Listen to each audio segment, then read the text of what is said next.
Uma menina de rua acorda gritando no meio da noite. Em seu caderno, rabisca a cena de um carro em chamas e de um homem preso entre a vida e a morte. Horas depois, um milionário sofre exatamente o acidente que ela desenhou. E quando a pequena invade o hospital mais luxuoso da cidade, segurando sua mão em coma, algo acontece que faz todos congelarem diante do impossível. Antes de começarmos, deixe aqui nos comentários de onde você está nos assistindo e já deixa um curtir para continuar acompanhando. Acordou com um grito. Helena se sobressaltou, o coração disparando. No abrigo improvisado, entre colchões rasgados e paredes úmidas, Clara chorava, os olhos arregalados como se ainda estivesse presa em um pesadelo. Mas Clara! Helena a puxou para o colo, sentindo o corpo miúdo tremer. O que foi, meu amor? A menina tentava respirar entre soluços. O homem, mamãe. O carro. Fogo. Ele vai morrer. Helena fechou os olhos, tentando acalmá-la. Já não era a primeira vez. Desde os 4 anos, Clara tinha sonhos estranhos que se transformavam em desenhos, sempre sobre coisas que ainda não tinham acontecido. Uma idosa que depois apareceu sem vida na calçada. O incêndio em um prédio que só saiu no noticiário no dia seguinte. Helena sempre quis acreditar que era coincidência, mas diante dos olhos da filha, nunca conseguia sustentar essa negação por muito tempo. Clara se soltou, pegou seu caderno velho e lápis quebrados e começou a desenhar no chão, movida por uma urgência que não parecia vir dela mesma. Helena observou angustiada enquanto os traços ganhavam forma. Um carro de luxo destruído, fumaça espessa, vidro estilhaçado. Dentro, um homem de terno gravemente ferido, imóvel. Quem é ele, filha? Helena perguntou, a voz falhando. Clara parou, o lápis suspenso no ar. Eu não sei o nome dele, mas ele me chamou. Ele pediu ajuda. Helena sentiu um frio subir-lhe a espinha. Antes que pudesse responder, um rádio antigo, mantido por um dos moradores de rua, chiou com uma notícia urgente. Última hora. O empresário Arthur Monteiro, herdeiro de um dos maiores impérios imobiliários do país, sofreu um grave acidente de carro nos Jardins. Fontes apontam sabotagem no veículo. Seu estado é crítico. Helena engoliu em seco. O desenho na folha era idêntico ao que o rádio descrevia. Não dava mais para ignorar. Clara levantou os olhos marejados para a mãe. É ele, mamãe. O homem do sonho. Se eu não for, ele não vai acordar. Helena, exausta e descrente, queria acreditar que tudo não passava de coincidência. Uma mãe que mal tinha forças para garantir comida no dia seguinte, não podia se dar ao luxo de correr atrás de presságios. Mas, diante daquela menina franzina, com a convicção inabalável nos olhos, percebeu que estava diante de algo maior do que a miséria que a cercava. Filha, ela murmurou, tentando racionalizar. Aquele hospital não é pra gente como nós. Eles não deixam nem chegar perto. Clara, com apenas 7 anos, sustentou o olhar da mãe com firmeza surpreendente. Eu preciso tentar, mamãe. Ele precisa de mim. A diferença entre as duas se escancarava. Helena, quebrada pela vida, carregava no corpo e na alma as marcas da rua, sempre esperando pelo pior. Clara, apesar de tudo, irradiava uma fé inocente, quase insuportável de tão pura. Uma criança que acreditava que podia salvar um homem que nem conhecia. O dilema rasgou Helena por dentro. Proteger a filha significava fugir, mas fugir significava carregar para sempre a culpa de não ter tentado. Quando o sol da manhã começou a dourar os prédios distantes, a cidade já fervilhava com a notícia. Manchetes estampavam o rosto de Arthur Monteiro, jovem, poderoso, agora reduzido a paciente entubado. Helena olhou para a filha, que apertava contra o peito o desenho amassado como se fosse uma bússola do destino. Respirou fundo e disse, então vamos. Clara sorriu, um sorriso pequeno, mas cheio de certeza. Abraçou a mãe e sussurrou, ele vai ficar bem, mamãe, eu sei. E Helena, sem perceber, dava o primeiro passo para o milagre que mudaria todas as suas vidas. O dia amanheceu sem pressa, tingindo os prédios cinzentos de São Paulo com tons dourados. Para muitos, aquele era apenas mais um começo de semana. Para Helena, era o início de uma travessia que não sabia onde terminaria. Ela ajeitou a mochila gasta nas costas, enfiou dentro o caderno velho de Clara e segurou firme a mão da filha. O desenho, dobrado com cuidado, estava guardado no bolso interno da jaqueta. Helena olhou ao redor uma última vez, como se quisesse gravar em si aquele canto sujo, que, apesar de tudo, ainda lhe servia de abrigo. "Pronta?" perguntou, mais para testar a própria coragem do que a da menina. Clara apenas assentiu. Seus olhos castanhos, grandes e atentos, carregavam uma convicção que contrastava com a fragilidade do corpo magro. Elas seguiram pelas ruas já movimentadas. A cidade parecia indiferente à urgência que as consumia. Homens engravatados corriam para os escritórios. Mulheres de salto equilibravam-se entre buracos na calçada. Estudantes arrastavam mochilas cheias de livros. Ninguém reparava de verdade na mãe e na filha, ou quando reparavam, era apenas para torcer o nariz. Na primeira esquina, 2 rapazes encostados numa banca de jornal trocaram piadinhas baixas. "Olha lá, a madame e a princesa", disse um rindo. "Vai ver, estão indo comprar um castelo", respondeu o outro. Helena apertou o passo, o rosto corando. Clara, porém, manteve-se firme, sem olhar para trás. Mais adiante, uma senhora bem vestida cruzou com elas. Assim que percebeu o estado das duas, instintivamente puxou a bolsa contra o corpo, como se esperasse ser roubada. Helena sentiu uma mistura de raiva e vergonha. Gostaria de gritar que não eram criminosas, apenas mãe e filha tentando sobreviver, mas preferiu o silêncio. "Mamãe?" Clara chamou, a voz calma. "Não liga, eles não sabem." Helena a olhou, surpresa. "Não sabem o quê? Que a gente não é invisível." Clara apertou a mão da mãe. "Logo eles vão ver." A caminhada se estendeu por quase 1 hora.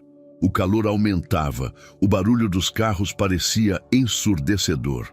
Clara, apesar da exaustão, mantinha o passo firme. Helena, já com os pés latejando dentro das sandálias gastas, pensava em desistir a cada esquina. Mas bastava olhar para a filha. Aquele olhar decidido, como quem carregava uma missão maior que si mesma e sentia forças renovadas. Foi então que o hospital surgiu diante delas. Imenso, todo de vidro refletindo o céu, o prédio parecia mais uma torre de luxo do que um lugar de cura. Na entrada, uma fileira de carros importados reluzia sob o sol. Motoristas de terno abriam portas para empresários e socialites. Seguranças com fones discretos observavam cada movimento ao redor. Helena parou por um instante, o coração acelerado. Aquilo não era um hospital, era uma fortaleza, um mundo do qual ela e a filha nunca fariam parte. "Vamos, mamãe." Clara puxou sua mão. "Ele está lá dentro." Respirando fundo, Helena avançou. Os olhares caíram sobre elas como lâminas. Recepcionistas cochicharam entre si, visitantes franziram o nariz, até mesmo um paciente em cadeira de rodas encarou com estranhamento. A dupla destoava como manchas de tinta em um quadro impecavelmente branco. Quando chegaram à porta giratória, um segurança enorme ergueu o braço. "Onde pensam que vão?" Helena tentou manter a calma. "Minha filha precisa entrar." Ela conhece o homem que está internado aqui. O homem riu, seco. "Todo mundo conhece o Sr. Monteiro, mas não é qualquer um que entra. Ainda mais..." Ele lançou um olhar de cima a baixo, demorado. "Gente como vocês." As palavras bateram em Helena como um tapa. Sentiu o rosto arder. Ia recuar, mas Clara deu um passo à frente. Sua voz saiu alta, firme, ecoando pelo saguão luxuoso. "Ele precisa de mim. O homem do sonho precisa de mim. Se eu não entrar, ele vai morrer." As pessoas ao redor pararam. Uma mulher soltou um riso abafado. Um jovem tirou o celular do bolso como se quisesse filmar. O segurança cruzou os braços, impaciente. Chega, garota, não faça escândalo. Helena puxou Clara contra o peito, tentando contê-la. Mas a menina resistiu, os olhos marejados, a voz trêmula, porém convicta. Ele me chamou. Eu vi. Ele está sofrendo, vocês não entendem. O silêncio que se seguiu foi cortado apenas pelo som distante de um monitor cardíaco vindo de algum andar superior. Por um momento, parecia que tudo no hospital havia parado para assistir àquela cena. E então, uma voz feminina se fez ouvir. O que você disse, menina? Helena virou-se. Uma médica de jaleco branco, crachá pendurado e olhar severo, caminhava na direção delas. Tinha os cabelos presos num coque apressado e os olhos atentos, curiosos. Clara respirava com dificuldade, mas estendeu a folha amassada que carregava no bolso. O carro, o homem, eu vi antes de acontecer. A médica pegou o papel, examinou por alguns segundos. Reconheceu a cena. O carro preto, o acidente, o corpo ensanguentado. Ergueu o olhar para Clara e, pela primeira vez, pareceu hesitar. Doutora, ignore. O segurança resmungou. São só aproveitadoras. Mas a médica não tirou os olhos da menina. Depois, voltou-se ao segurança com voz firme. Deixe-as entrar comigo. Doutora, não pode... Ele começou, mas ela o cortou. Eu assumo a responsabilidade. O silêncio se espalhou pelo saguão. O segurança contrariado cedeu passagem. Helena, incrédula, apertou a mão da filha e a seguiu. Enquanto atravessavam as portas de vidro, Clara olhou para cima, um sorriso leve surgindo em meio ao cansaço. Eu disse, mamãe. Ele me chamou. Helena não respondeu. Apenas caminhou, sentindo cada passo mais pesado, como se estivesse atravessando um portal sem retorno, porque no fundo sabia que estava. O corredor parecia se estreitar a cada passo. Helena tinha a sensação de que o chão brilhante de mármore a empurrava para um lugar onde não deveria estar.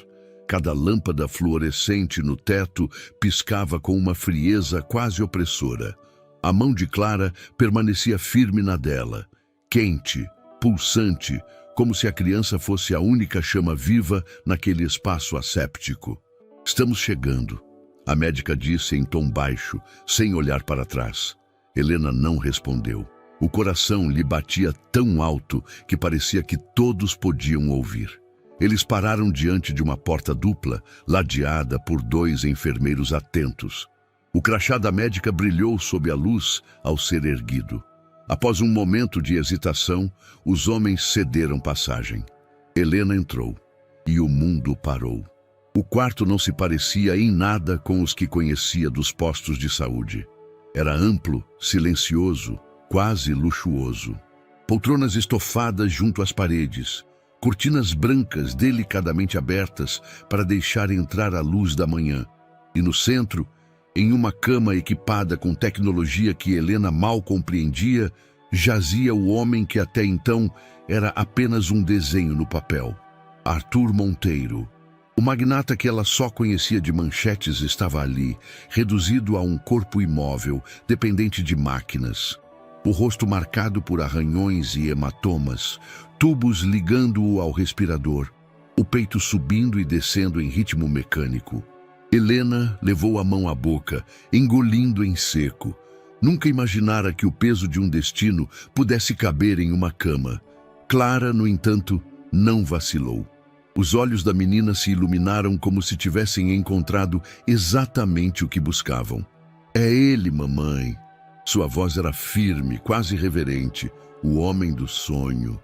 Antes que Helena pudesse reagir, Clara se soltou de sua mão e avançou.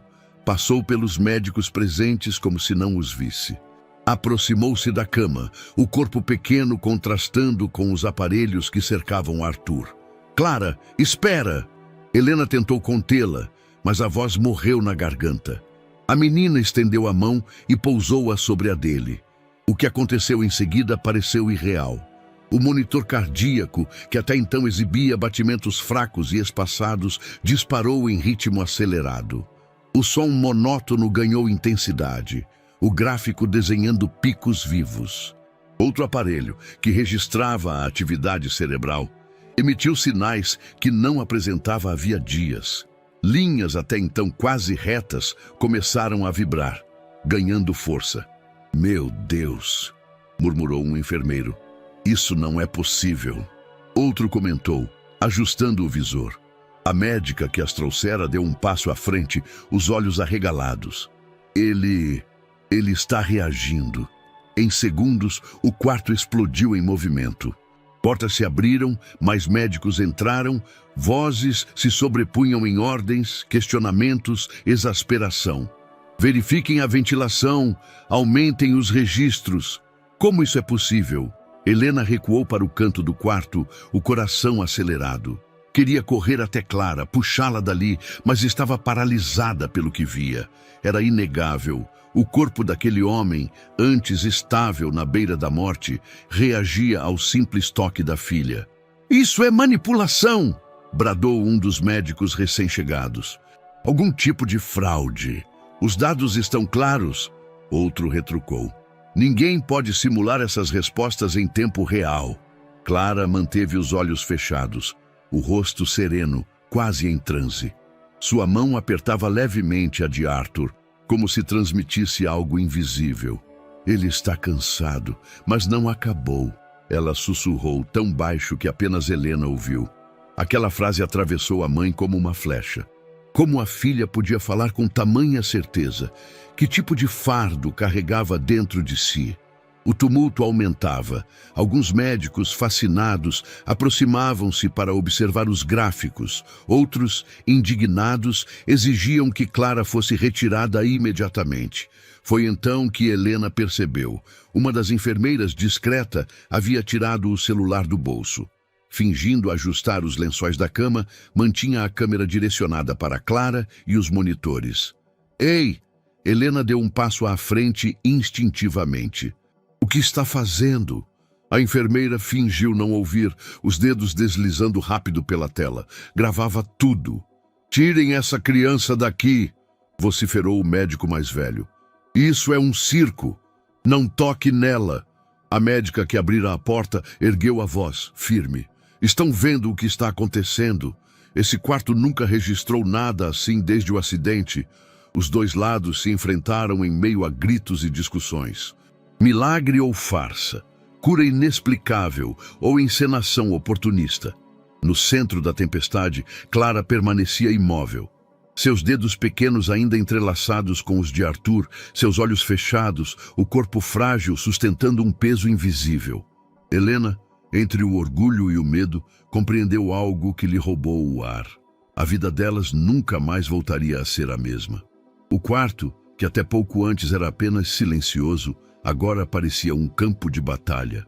O bip dos monitores, as ordens médicas, os cochichos em cascata, tudo se misturava numa cacofonia que latejava nos ouvidos de Helena. Ela mal conseguia respirar. "Isso é uma farsa!"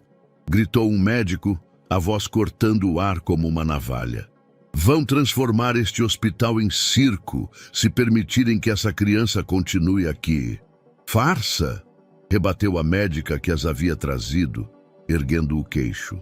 "Então me diga, como explica a mudança nos sinais?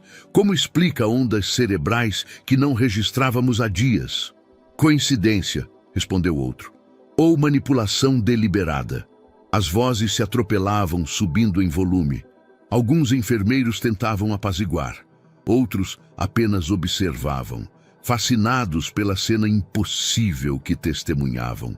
Helena recuou, encostando-se na parede. O corpo de Clara tremia levemente em seus braços, mas o olhar da menina era firme, quase sereno. Aquela serenidade doía em Helena mais do que o caos ao redor. De repente, a porta do quarto foi empurrada com força. O corredor estava tomado. Enfermeiros, residentes e curiosos se amontoavam, esticando o pescoço para espiar. O rumor correra rápido demais. "É a menina!" cochichavam. A tal que fez o paciente reagir. Celulares foram erguidos. Fotos, vídeos, flashes disfarçados. O que antes era segredo, agora se tornava registro público.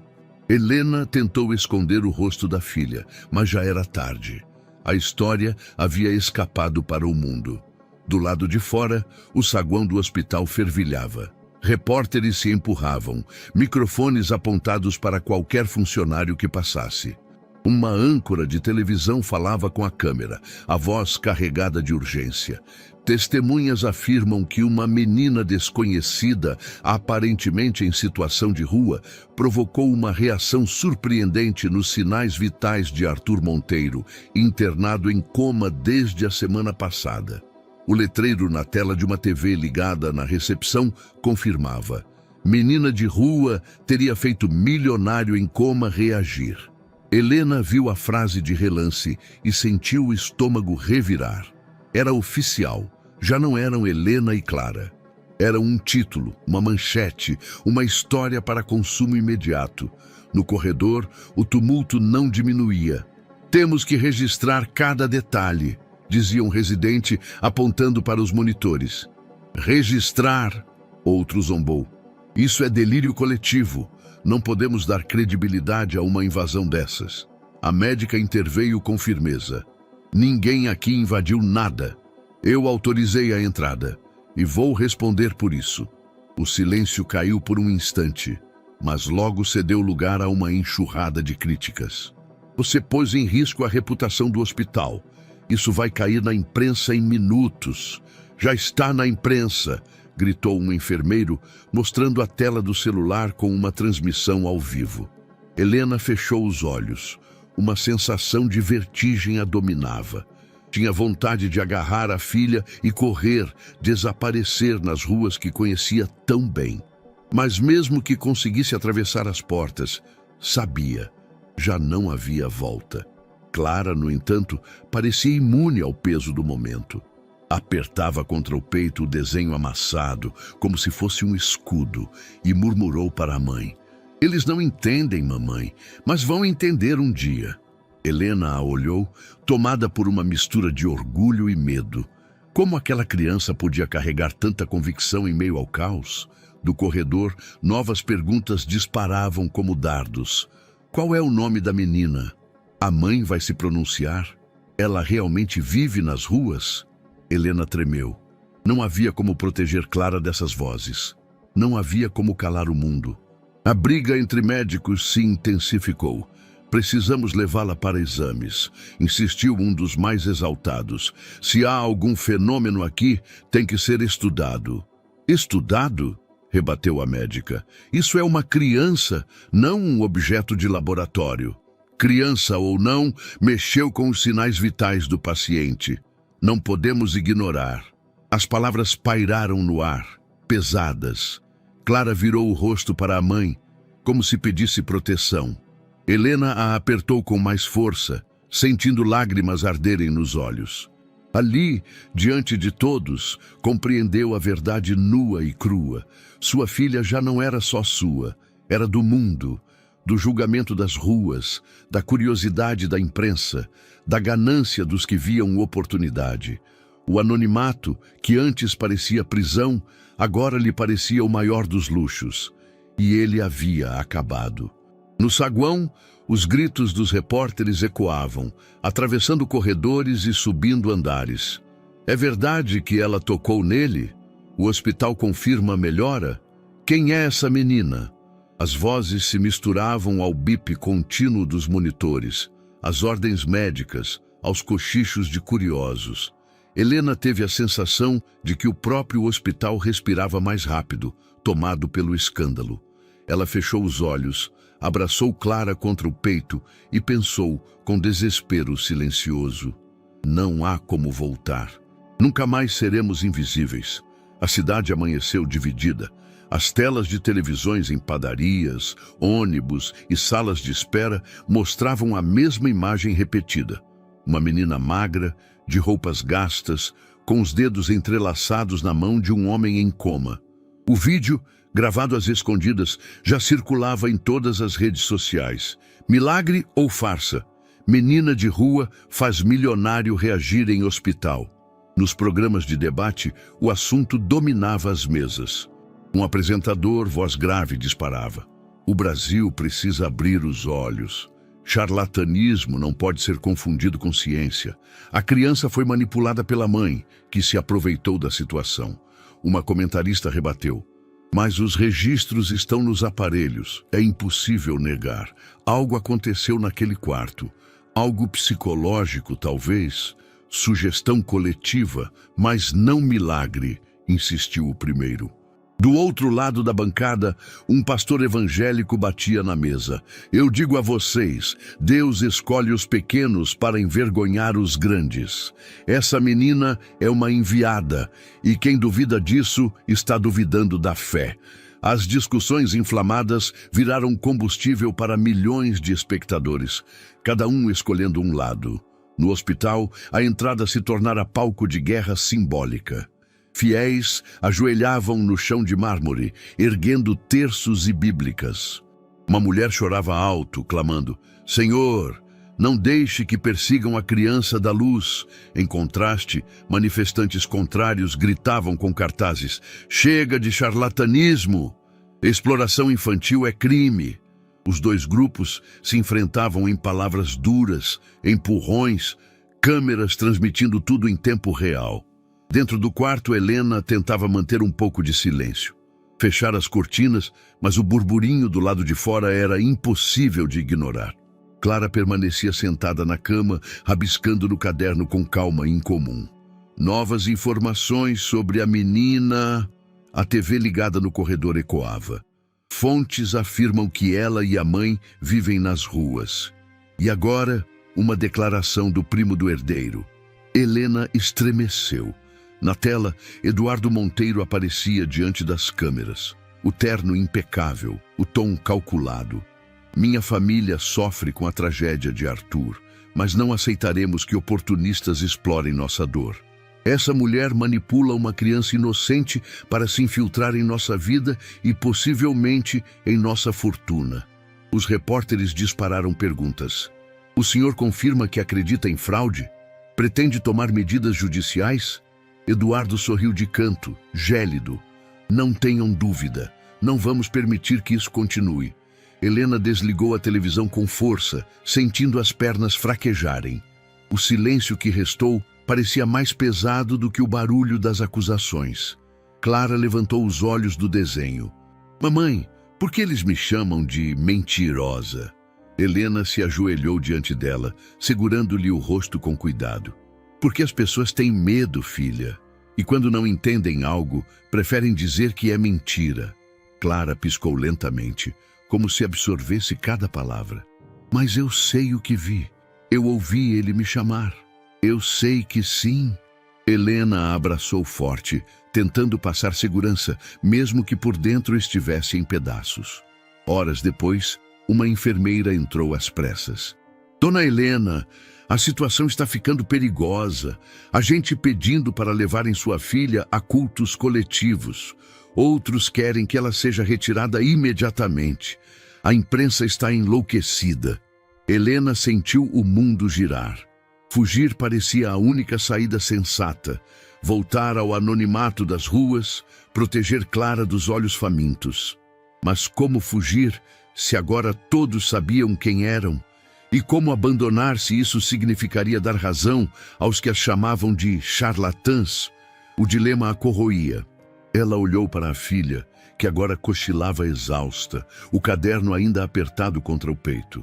O rosto sereno da menina parecia ignorar o peso que o mundo despejava sobre ela. Helena acariciou seus cabelos, murmurando baixinho: Eu não vou deixar que te destruam, minha filha. Mas a verdade queimava dentro dela. Qualquer caminho que escolhesse teria um preço devastador. E o preço da visibilidade começava a ser cobrado naquele exato instante. A sala de reuniões do hospital fora isolada para uso exclusivo da família. O vidro fosco nas paredes dava a ilusão de privacidade, mas o burburinho dos corredores jornalistas fiéis, curiosos, chegava abafado, como um lembrete de que o mundo estava à espreita. Eduardo Monteiro caminhava em círculos. O terno caro já não escondia a irritação. A gravata frouxa, a testa marcada pelo suor. "Isso é insustentável", disparou.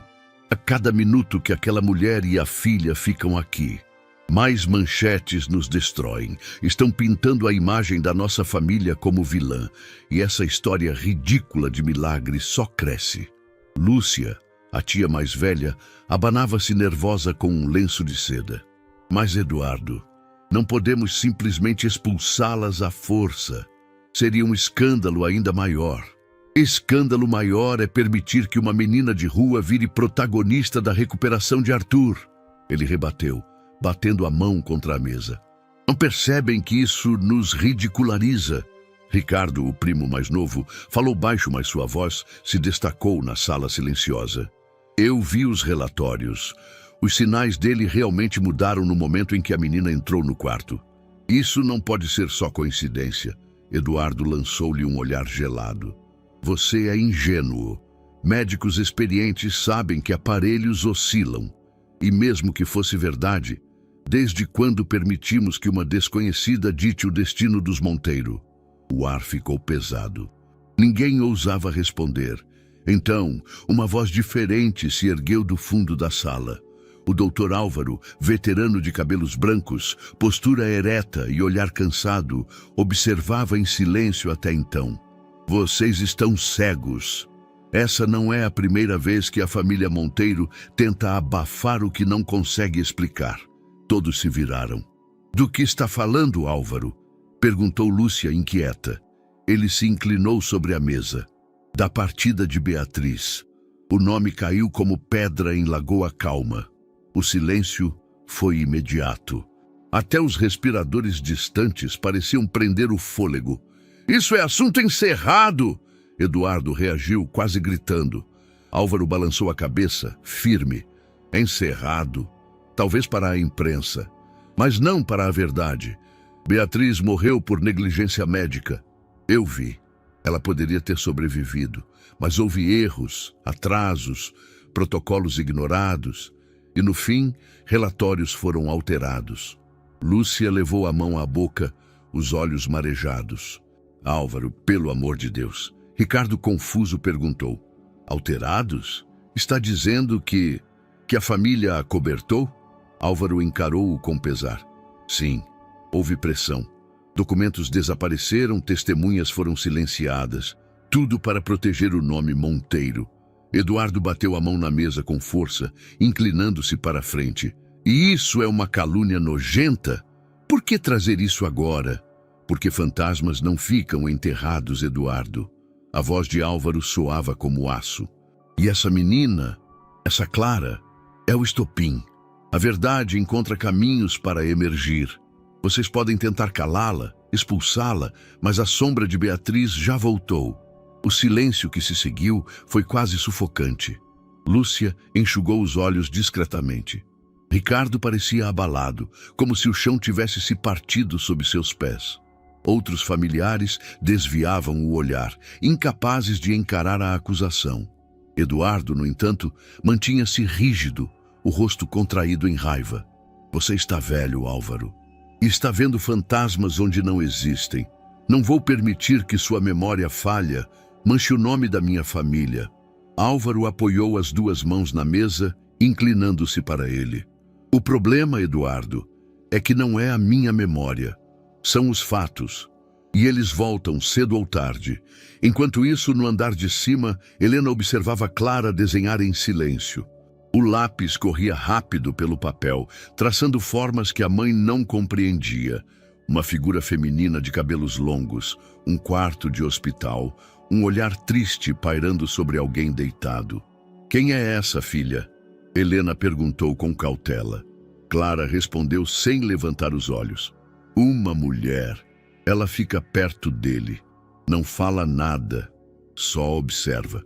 Helena estremeceu, sem saber o que dizer. Na sala dos Monteiro, a tensão atingia o limite. "Precisamos enterrar isso outra vez", exigiu Eduardo. Ninguém lá fora pode ouvir sequer o nome de Beatriz. Álvaro balançou a cabeça. Vocês podem enterrar relatórios, podem enterrar memórias, mas não podem enterrar a verdade. Ela sempre acha uma forma de voltar. O peso das palavras pairou no ar. E mesmo que ninguém admitisse em voz alta, todos naquela sala sentiram. A perca de Beatriz, tão cuidadosamente abafada, começava a entrelaçar-se ao presente e a cobrar seu preço. Eduardo Monteiro não perdia tempo. Assim que deixou a sala onde a família discutira, já estava ao telefone. Caminhava de um lado para o outro no corredor privado do hospital. A voz baixa, porém afiada como faca. Preciso de manchetes fortes, disse ao editor-chefe de um grande portal. Quero essa mulher pintada como aproveitadora. Usem fotos dela nas ruas, com a criança maltrapilha. Quero que pareça perigosa. Eduardo, sem provas isso pode gerar processo. O jornalista respondeu cauteloso. Eduardo riu. Processo? Eu cubro as custas. O que importa é a narrativa. O público já está pronto para acreditar. Desligou antes que houvesse resposta. Pegou outro telefone discando rápido. Um advogado atendeu do outro lado. Precisamos de ação imediata, ordenou. Construam um caso contra essa mulher. Quero que a acusem de exploração infantil, manipulação psicológica, até maus tratos, se for necessário. Usem as imagens da mídia como prova. Ela não pode manter a guarda dessa criança. O advogado hesitou. Mas o hospital ainda não formalizou nada. Não me interessa, Eduardo interrompeu. Movam as peças agora. O conselho tutelar deve ser envolvido o quanto antes. Na manhã seguinte, a ofensiva já estava no ar. As primeiras reportagens surgiram nos portais. Aproveitadora ou milagreira? Quem é a mulher que levou a filha ao hospital dos Monteiro? Mãe sem teto teria usado criança para manipular situação de herdeiro em coma. E os programas de TV replicavam com imagens de Helena puxando Clara pelas ruas, tiradas por paparazzi. A legenda era cruel. Exploração disfarçada de fé. Um comentarista de terno escuro falava indignado. Isso é abuso claro. Colocar uma criança em meio a esse espetáculo midiático é irresponsabilidade. O conselho tutelar precisa agir. Outro, mais contido, tentava equilibrar. Mas não podemos ignorar os registros médicos. Há algo que precisa ser investigado com seriedade. A discussão seguia, mas o estrago estava feito. A imagem de Helena já não era apenas de uma mãe protetora, era pintada como suspeita, manipuladora, criminosa em potencial. No quarto do hospital, Helena assistia incrédula. O coração martelava no peito, as mãos suavam.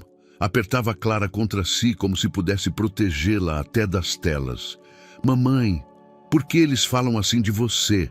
Perguntou a menina confusa. Helena respirou fundo, engolindo o choro. Porque não nos conhecem, filha. E porque há gente que não quer que vejam quem você é de verdade. Mas dentro dela, o medo se expandia como sombra. Sabia que Eduardo estava por trás daquilo. E sabia também que ele não pararia ali. O golpe seguinte não demorou.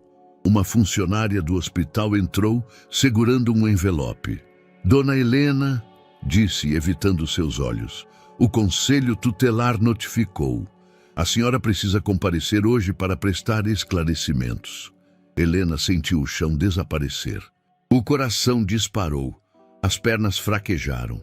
O conselho tutelar, repetiu quase sem voz. Eles querem levar a Clara? Ainda não, a mulher respondeu tensa. Mas há denúncias formais contra a senhora. Alegam que está explorando a menina. Helena abraçou a filha com força, como se pudesse fundir seus corpos em um só. Isso não é verdade, gritou, a voz embargada. Eles não podem tirar ela de mim.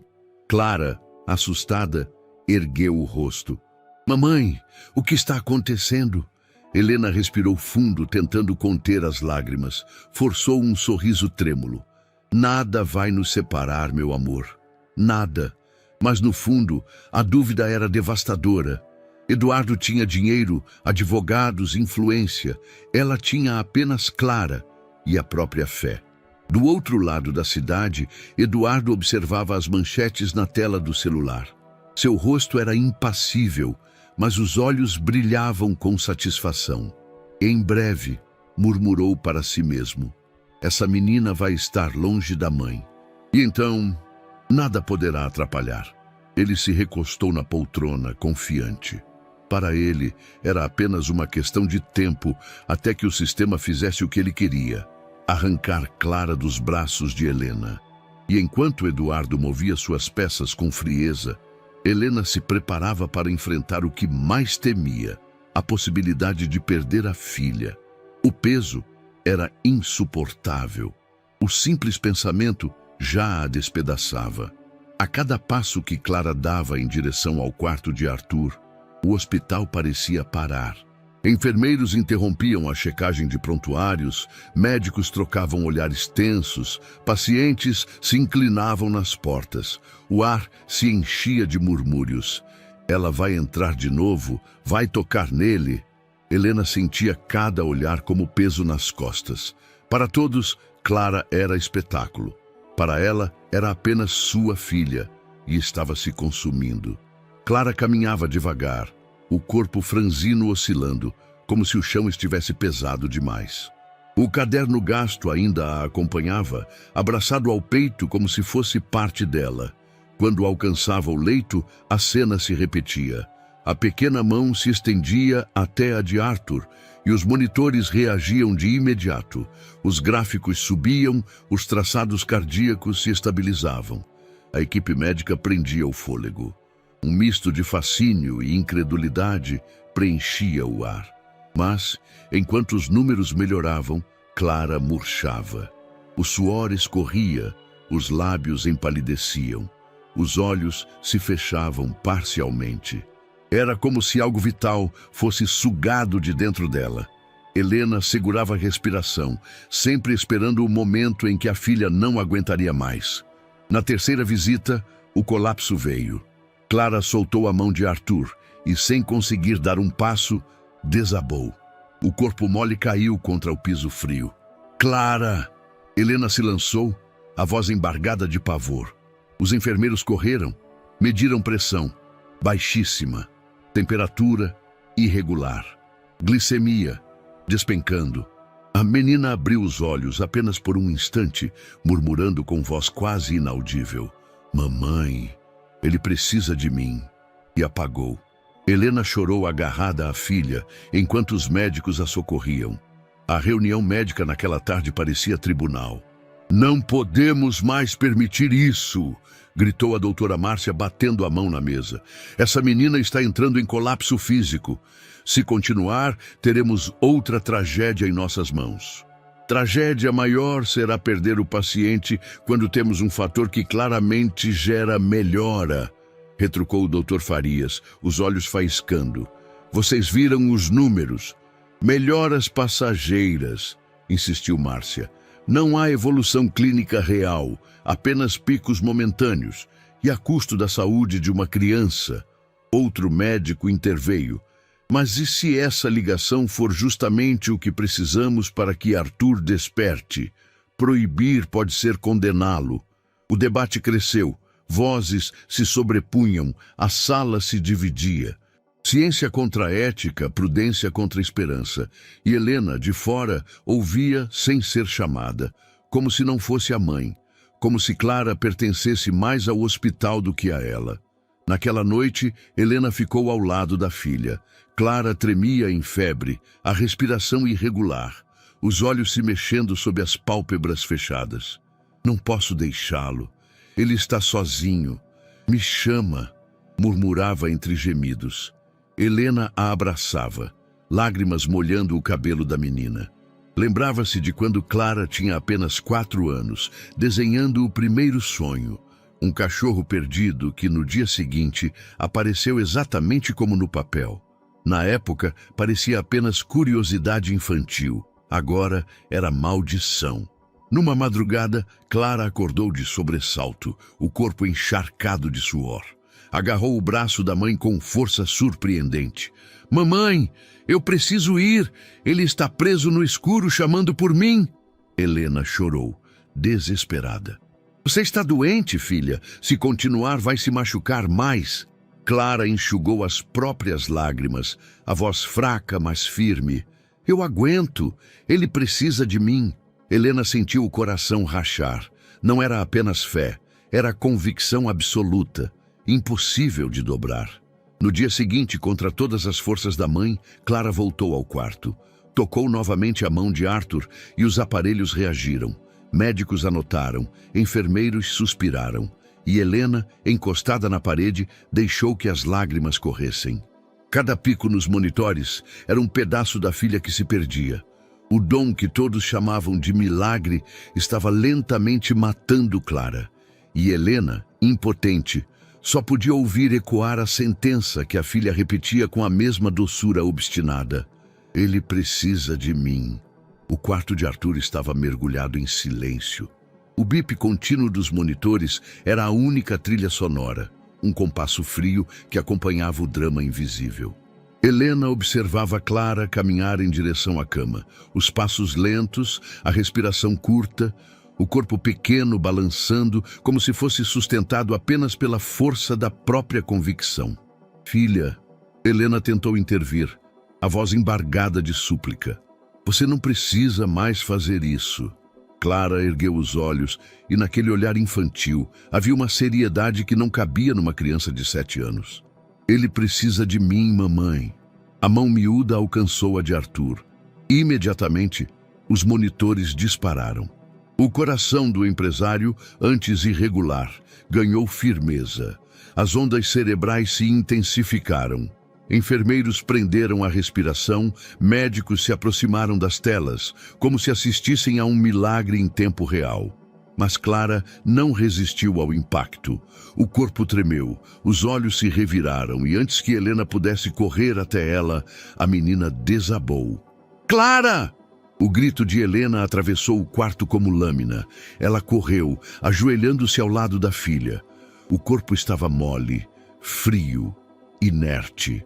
Helena a ergueu nos braços, as lágrimas desabando sem controle.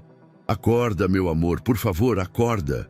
Enfermeiros se precipitaram, puxando equipamentos, aplicando testes rápidos, pressão baixíssima, oxigênio crítico, glicemia em queda.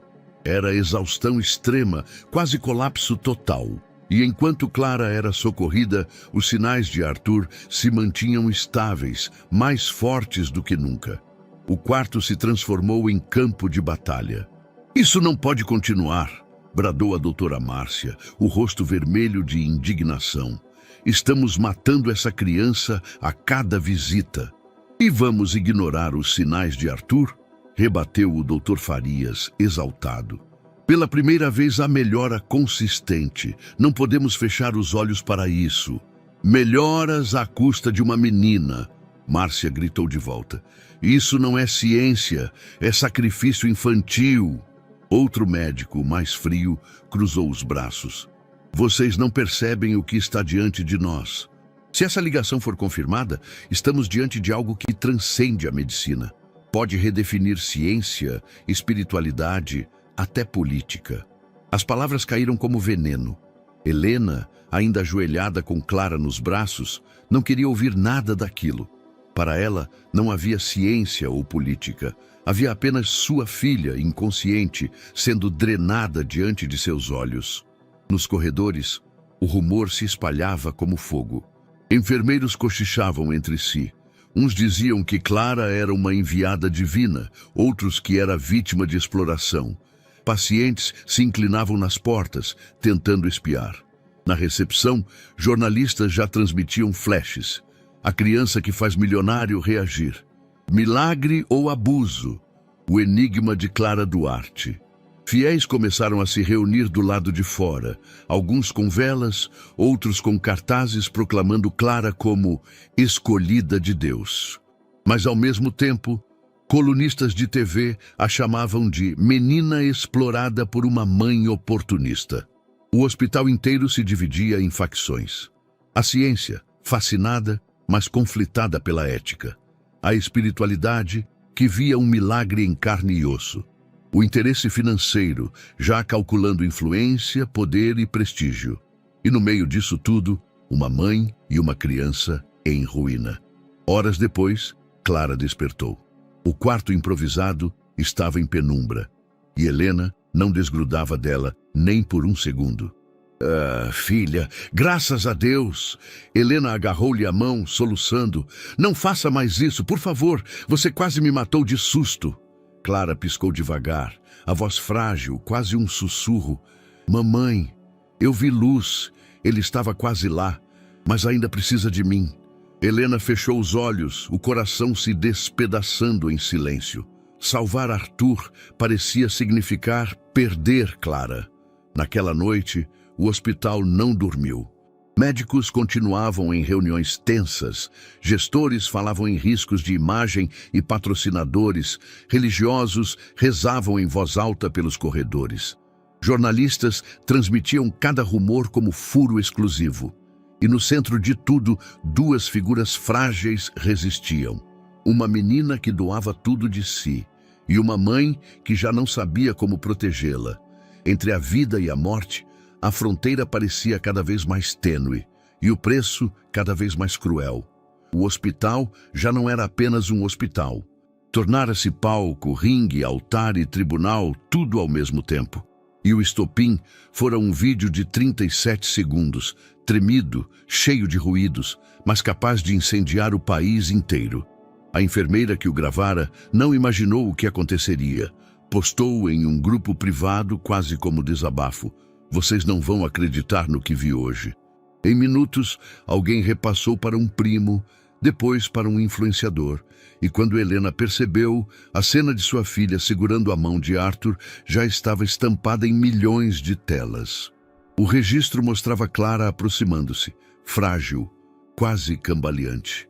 Quando tocava a mão do milionário, os monitores disparavam e a câmera captava os gritos de surpresa dos médicos. Nos segundos finais, via-se Clara desmoronando. Era imperfeito, mas autêntico, e isso bastava. Em poucas horas, o vídeo acumulava milhões de visualizações. Expressões escritas em palavras tomaram as redes. Milagre de Clara disputava espaço com exploração infantil. Vídeos pipocavam em todas as plataformas. Eu estava desacreditado, mas depois de ver esse vídeo, só pode ser Deus, dizia um pastor, lágrimas nos olhos, transmitindo de dentro de sua igreja lotada. Isso é armação. Essa criança está sendo usada para manipular a opinião pública. É uma vergonha nacional. E já afirmava um comentarista de televisão com dedo em riste. Observem o detalhe técnico. O monitor reage no exato momento em que ela encosta nele. Isso não é coincidência. Explicava um jovem médico desenhando gráficos improvisados em uma lousa digital. E entre debates inflamados, memes, Clara com auréola e asas, Helena retratada como vilã de novela, Arthur em caricatura sendo recarregado como bateria de celular. O sagrado e o profano conviviam sem filtro. Do lado de fora do hospital, a confusão crescia. Um grupo de fiéis ergueu cartazes. Clara, escolhida de Deus. Outro respondia em coro. Protejam a criança, não a exploração. O som das vozes se misturava com buzinas, sirenes e helicópteros de emissoras que sobrevoavam o prédio. Velas eram acesas no chão da calçada. Pessoas choravam, rezavam, cantavam hinos. Mas havia também apitos, tambores e protestos, exigindo intervenção do Estado. Câmeras de televisão competiam por espaço, jornalistas transmitiam ao vivo. Cada detalhe virava notícia. Um olhar de Helena, uma sombra na janela, um boato sem fonte. Helena, dentro do quarto, sentia-se acuada. O som das vozes atravessava paredes.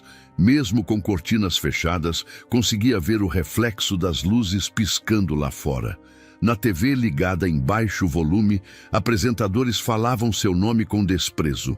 Helena Duarte, sem teto, está manipulando a fé popular. Em outro canal, porém, Uma jornalista a defendia. Estamos diante de uma mãe que luta como pode. Criminalizar a pobreza é o verdadeiro crime. Cada frase era faca e bálsamo ao mesmo tempo. Mas algo novo começou a surgir. Entre insultos e acusações, chegavam bilhetes, cartas e mensagens de apoio. Um entregador deixou um envelope na recepção. Sou órfão. Cresci sem mãe e sem pai. Hoje vejo você lutando por sua filha e queria que alguém tivesse feito isso por mim. Força. Mamãe escreveu. Já passei noites em pronto-socorros implorando que olhassem para meu filho. Ninguém me ouviu. Agora vejo em você o reflexo da minha dor. Essas vozes não eram transmitidas pela televisão, mas eram reais. Helena lia cada uma com lágrimas silenciosas, agarrada à filha adormecida. Clara, mesmo enfraquecida, parecia sentir o turbilhão ao redor. Eles estão brigando por causa de mim, não estão, mamãe? Perguntou com um sorriso cansado. Helena acariciou-lhe os cabelos, tentando esconder o tremor da própria voz. Estão, filha, mas nada disso importa. O que importa é você. Clara, com a serenidade desconcertante de quem carregava fardos maiores do que deveria, respondeu. Ele ainda precisa de mim. Helena fechou os olhos, esmagada pela certeza da filha e pela própria impotência. Enquanto isso, os protestos cresciam. Líderes religiosos organizavam vigílias permanentes. Políticos davam entrevistas inflamadas. Empresários discutiam em bastidores como transformar aquele espetáculo em capital. E cada clique, cada compartilhamento, cada nova palavra transformada em slogan era combustível. A história de uma menina pobre e um milionário em coma havia deixado os corredores do hospital. Agora pertencia ao mundo inteiro, e o mundo inteiro ardia em chamas. O país inteiro já ardia em debate sobre Clara e o milionário em coma quando uma nova peça surgiu no tabuleiro. Não veio das redes sociais, nem dos protestos em frente ao hospital. Veio de um repórter veterano, um daqueles que não se contentam com a superfície. Eduardo Santana, conhecido por denunciar escândalos empresariais, recebeu uma dica anônima. O carro de Arthur Monteiro não havia sofrido um acidente comum. Ele começou por onde sempre começava, o chão. Visitou a oficina que recebera o veículo depois da colisão. Conversou com mecânicos que, em troca de anonimato, mostraram fotos internas do sistema de freios. Isso não é desgaste natural, disse um deles, mostrando a imagem de uma peça corroída. Foi adulterado, parece que alguém mexeu de propósito. Eduardo publicou a primeira reportagem com cautela, mas a frase que abriu seu texto não deixou espaço para dúvidas. O acidente de Arthur Monteiro pode não ter sido acidente. Enquanto a cidade ainda digeria a suspeita, outro golpe veio à tona. Um envelope pardo foi entregue à redação de um grande jornal.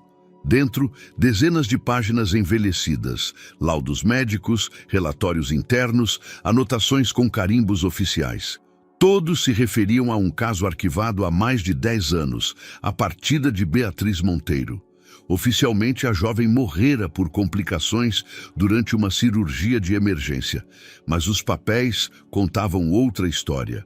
Um relatório mencionava doses de medicação aplicadas acima do permitido.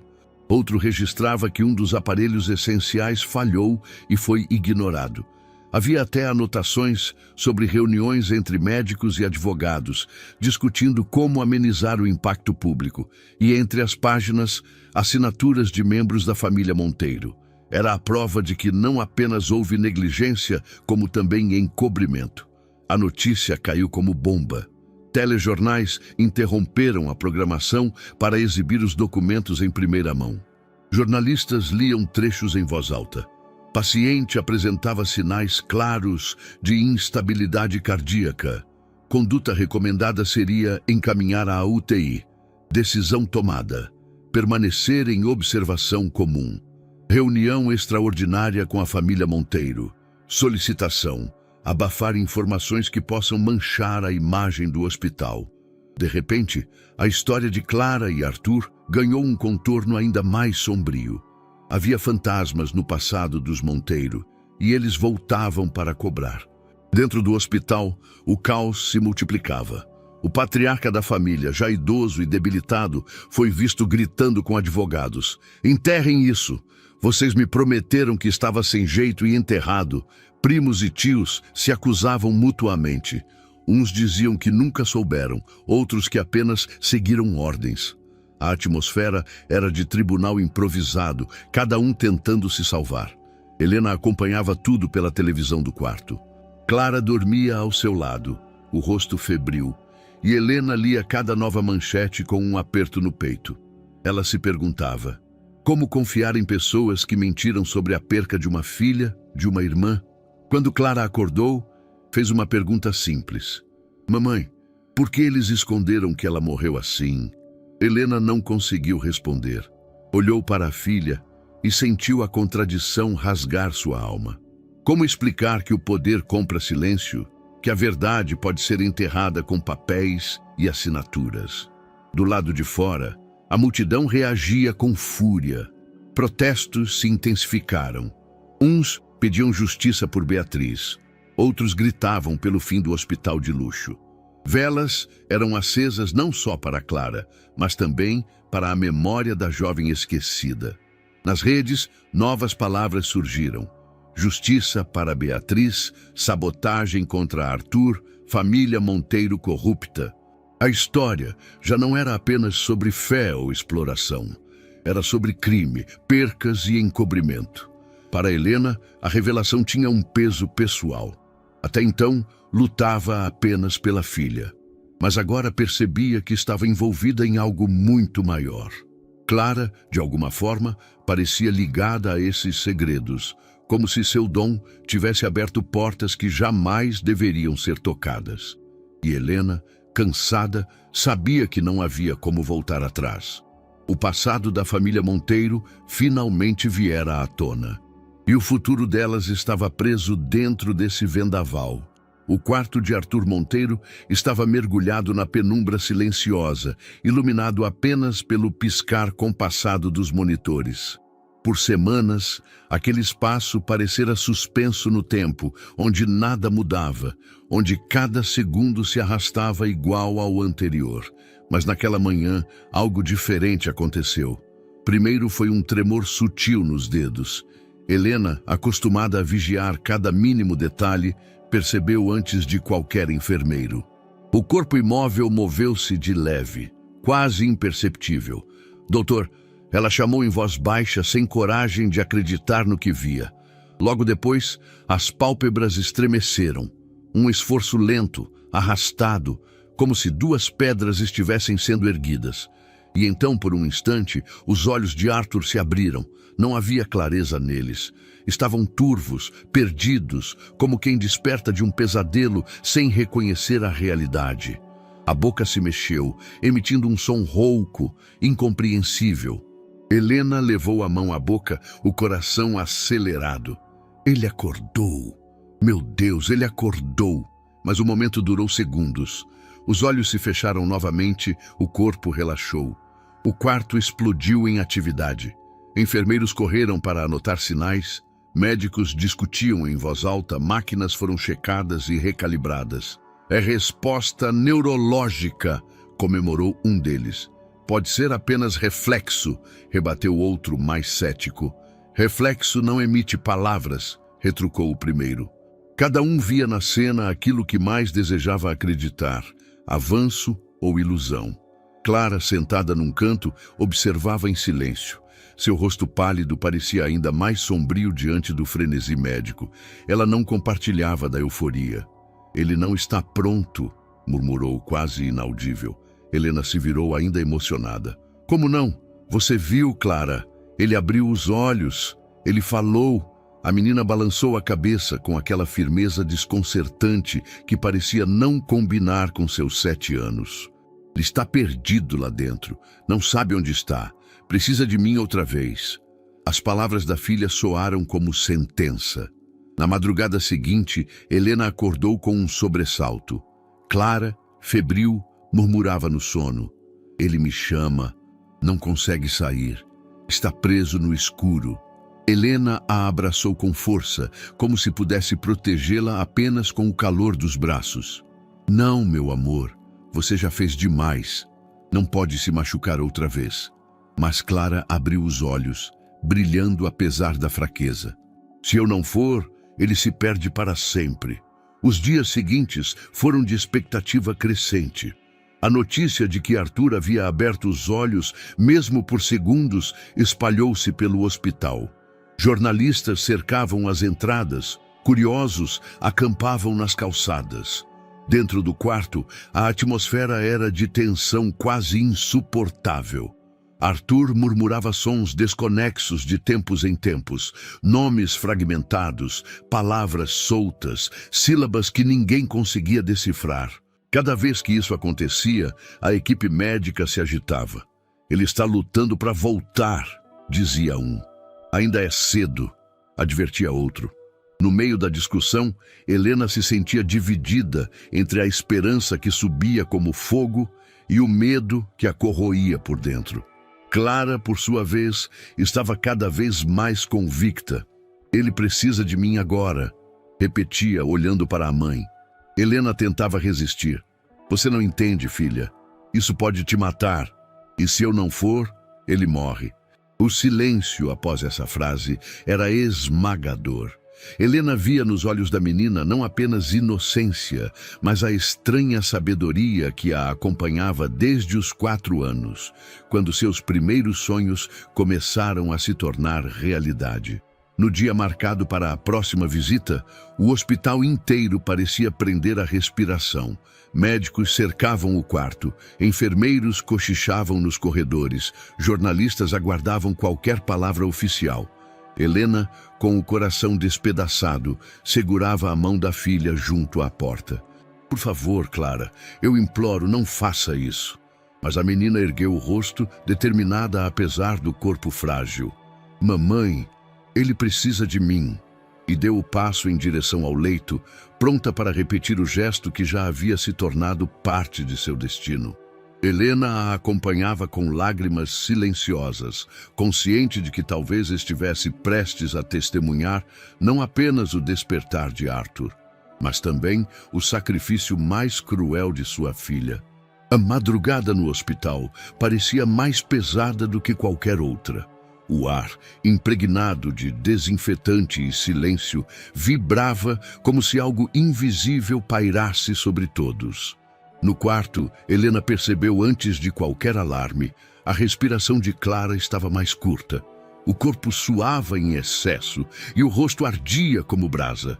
Meu Deus! Helena murmurou, encostando a mão na testa da filha. O calor era anormal, sufocante. Você está pegando fogo, meu amor. Clara abriu os olhos com dificuldade, as íris brilhando sob a febre. Mamãe, dói tanto. O grito contido de Helena ecoou no fundo da garganta. Em minutos, a situação se agravou. Enfermeiros foram chamados às pressas. Termômetros apitaram em sucessão. 39, 40, 41 graus. Cada número era um punhal entrando no coração de Helena. Convocamos os médicos já, disse uma enfermeira, mas sua expressão denunciava medo. Helena, desesperada, balançava a filha nos braços. Façam alguma coisa, por favor. Ela é só uma criança. Quando os médicos chegaram, trouxeram consigo a divisão que já corroía o hospital. Precisamos baixar a febre imediatamente, disse um deles, já pedindo medicação. Não adianta, retrucou o outro, cruzando os braços. Isso não é físico, é efeito direto do que ela passou para Monteiro. Não me interessa o que vocês acreditam. Helena gritou com lágrimas nos olhos. Ela vai morrer se vocês não fizerem nada. O quarto se tornou palco de disputa entre ciência, crença e medo. A primeira convulsão veio minutos depois. Clara arqueou o corpo, os braços rígidos, os dentes batendo com força. Helena a agarrou, gritando o nome da filha. Segurem-na! Ordenou um médico, correndo para aplicar calmantes. O corpo pequeno tremia, como se fosse sacudido por forças invisíveis. Os olhos se reviraram e por um instante parecia que a vida estava se esvaindo. Ela não está respondendo, alguém gritou. Helena, em desespero, chorava e rezava ao mesmo tempo, implorando: não leva minha menina, não leva! Quando a convulsão cessou, Clara ficou mole, exausta, o rosto pálido de suor. Abriu os lábios e sussurrou: ele ainda está preso, me chama no escuro. Helena sentiu o chão sumir debaixo dos pés. Durante horas, crises se repetiram, cada uma mais violenta que a anterior. Médicos se revezavam, alguns tentando protocolos clínicos, outros defendendo que nenhuma medicação teria efeito porque não era uma doença comum. A discussão se intensificou. Isso é irresponsabilidade, gritou a doutora Márcia. Vamos perder a criança porque vocês querem tratar o inexplicável como mistério. E vamos ignorar o fato de que não há patógeno identificado? Rebateu outro. O corpo dela está em colapso por um motivo que não conhecemos. Pode ser algo que remédio nenhum resolve. Então vamos deixá-la morrer? É isso? Márcia respondeu indignada. O embate era cruel, mas nada comparado à agonia de Helena, que via a filha definhar diante dos olhos. Nos corredores a notícia se espalhou. Enfermeiros cochichavam. A menina do milagre está morrendo. Pacientes perguntavam em voz baixa. Voluntários olhavam com pena. Do lado de fora, a multidão reagia como fera enjaulada. Alguns rezavam ainda mais forte, acreditando que Clara pagava o preço do dom. Outros gritavam que aquilo era prova de que Helena a havia explorado até o limite. Câmeras captavam tudo. Manchetes eram disparadas. A criança milagrosa em estado crítico. Clara Duarte, entre a vida e a morte. O sofrimento de uma menina se transformava em espetáculo nacional. Dentro do quarto, porém, só havia uma realidade: o coração de Helena despedaçado. Ela segurava a filha no colo, beijava-lhe o rosto ardente, murmurava promessas desesperadas. Fica comigo, filha. Eu aguento tudo, mas não isso. Não você. Clara, mesmo fraca, abria os olhos de vez em quando. O olhar febril carregava uma estranha clareza. Eu não tenho medo, mamãe. Só dói. Mas não tenho medo. As palavras cortavam Helena como lâmina. Então eu vou ter medo por nós duas e não vou deixar você ir. Ao longo da noite, médicos se revezaram, tentando manter Clara estável. Mas a verdade pairava sobre todos. Ela estava no limite. Cada crise podia ser a última. Helena não saiu do lado dela. Não comeu, não bebeu, não fechou os olhos. Apenas segurava a mão da filha, como se esse gesto fosse capaz de mantê-la neste mundo. O dilema se tornava insuportável. Seria Clara vítima de uma doença sem nome ou estava simplesmente pagando o preço de seu dom? Para Helena, nada disso importava. Importava apenas salvar a filha, mesmo que ninguém soubesse como. E naquela madrugada sufocante, a menina de rua que tocara um milionário e mudara o rumo de um império, estava agora ela mesma, entre a vida e a morte. A madrugada parecia imóvel. O hospital respirava em silêncio, como se a cidade inteira aguardasse o próximo passo de uma história que já deixara de ser apenas de médicos e pacientes. No quarto, Clara acordou de súbito. O corpo ainda tremia sob o peso da febre, a pele úmida de suor. Helena a segurou imediatamente, temendo outra convulsão. Fica quietinha, filha. Você não pode se esforçar mais. Mas Clara ergueu os olhos, febris e brilhantes, como se enxergasse algo que ninguém mais via. Mamãe, ele está chamando. Eu sinto. Helena apertou os lábios, quase em súplica. Não, meu amor. Você já deu demais. Se tentar de novo, eu posso te perder. Mas a menina não cedeu. Sua mão trêmula apontou para o leito de Arthur. Se eu não for, ele não volta. A cada passo vacilante que Clara dava em direção à cama, o coração de Helena se despedaçava. Mas não havia como impedi-la. Era como assistir ao inevitável. Clara alcançou a beira do leito e segurou a mão inerte de Arthur. O quarto inteiro pareceu prender a respiração. Os monitores dispararam em ritmo novo. O corpo de Arthur estremeceu, a respiração se acelerou. Pálpebras pesadas começaram a se mover. Helena levou a mão ao peito, o coração em disparada. Então, lentamente, os olhos de Arthur se abriram. No começo, estavam turvos, confusos, como se ele emergisse de um mar profundo. O olhar buscava, perdido, tentando reconhecer formas. A boca se abriu, emitindo um som rouco, arranhado. De... Médicos se aproximaram às pressas, fascinados. Senhor Monteiro, consegue nos ouvir? Um perguntou, a voz ansiosa. Arthur piscou, tentando focar. Mexeu a cabeça de leve. Era como se cada movimento fosse uma batalha. Helena não conseguia conter as lágrimas. Meu Deus! Ele voltou. Mas não foi a ciência que deu o próximo passo. Foi Clara. A menina, mesmo trêmula, segurou firme a mão dele. Olha para mim, disse, num fio de voz. E como se obedecesse a um chamado antigo, Arthur voltou os olhos para ela. O instante que se seguiu foi inexplicável. Os olhos cansados do milionário se fixaram na menina maltrapilha. Primeiro, confusão. Depois, um brilho de reconhecimento, de algo que ultrapassava a lógica. Em seguida, ele encontrou Helena, a mulher de olhar devastado, marcada pela rua, pelo cansaço, mas que agora o encarava com uma mistura de medo e coragem. O quarto inteiro silenciou. Era como se naquele olhar houvesse algo que nenhuma máquina poderia registrar. As lágrimas de Arthur escorreram. Ele tentou falar, mas a voz falhou. Apenas um murmúrio escapou. Quem... Helena deu um passo à frente, quase sem ar. Eu sou Helena. Esta é minha filha, Clara. Ele fechou os olhos, soluçando de emoção, e ao reabri-los, parecia incapaz de desviar o olhar delas. Foi então que a porta se abriu com violência. 2 primos de Arthur, acompanhados por advogados e seguranças, invadiram o quarto. "O que é isso aqui?"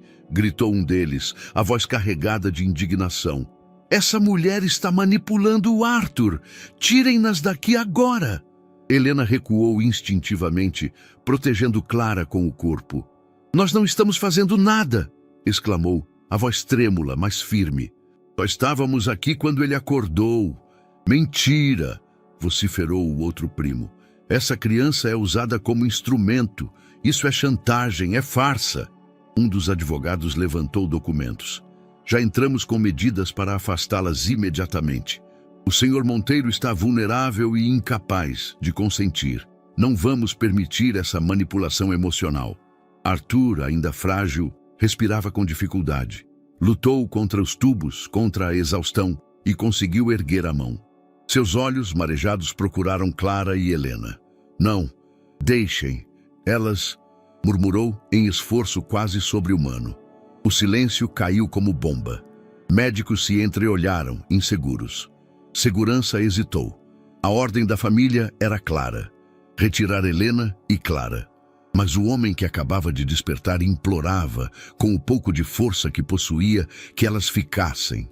Helena, de pé, chorava, mas sua voz saiu firme, embalada pelo desespero e pela dignidade. "Nós não viemos por fortuna, nem por fama. Viemos porque minha filha sabia que ele precisava dela. Vocês viram com seus próprios olhos." Ele voltou. "Não porque vocês quiseram, mas porque ela não desistiu." As palavras ecoaram, cortando o ar. Arthur, exausto, fechou os olhos novamente. Mas antes disso, apertou com força a mão de Clara, como se esse gesto fosse sua declaração de vontade. E Helena entendeu, naquele instante, que havia uma conexão que ninguém poderia negar. Ainda assim, sabia.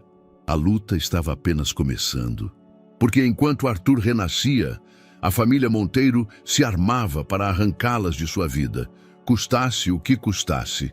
O hospital já estava sitiado pelo barulho da imprensa e da multidão, mas dentro de uma sala reservada, no 8º andar, o verdadeiro terremoto começava.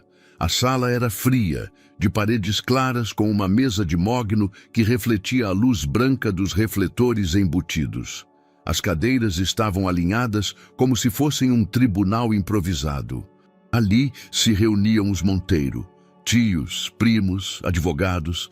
Cada rosto carregava tensão, cada olhar era faca apontada. O patriarca não comparecera.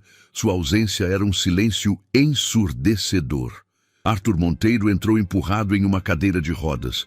Estava magro, pálido, mas seus olhos tinham uma firmeza que ninguém esperava ver tão cedo. Ao fundo, quase escondidas, estavam Helena e Clara. A mãe de pé, a filha recostada em uma cadeira, ainda frágil, mas insistindo em estar ali. O silêncio inicial foi quebrado por Renato, primo mais próximo e o mais inflamado contra Helena desde o início. Sua voz ecoou pela sala como trovão. "Você não percebe, Arthur?" disse, inclinando-se sobre a mesa. "Está cego. Essa mulher e essa criança lançaram feitiços sobre você." A palavra cortou o ar, carregada de veneno. Alguns parentes concordaram com gestos, outros desviaram o olhar. Arthur ergueu o rosto lentamente. O silêncio que antecedeu sua resposta foi ainda mais pesado que as acusações. "Eu estive no escuro por semanas", disse, a voz rouca, mas firme. "Se estou aqui hoje, não é por você. Não é por médicos ou advogados. É por elas." Renato riu, um riso curto, carregado de desprezo. "Você está enfeitiçado. Não é capaz de pensar por si mesmo." Arthur sustentou o olhar do primo. "Estou mais lúcido agora do que jamais estive." Um advogado pigarreou, quebrando o embate. Com mãos firmes, colocou uma pasta grossa sobre a mesa. "Antes de qualquer conclusão, é preciso analisar provas." As folhas foram espalhadas.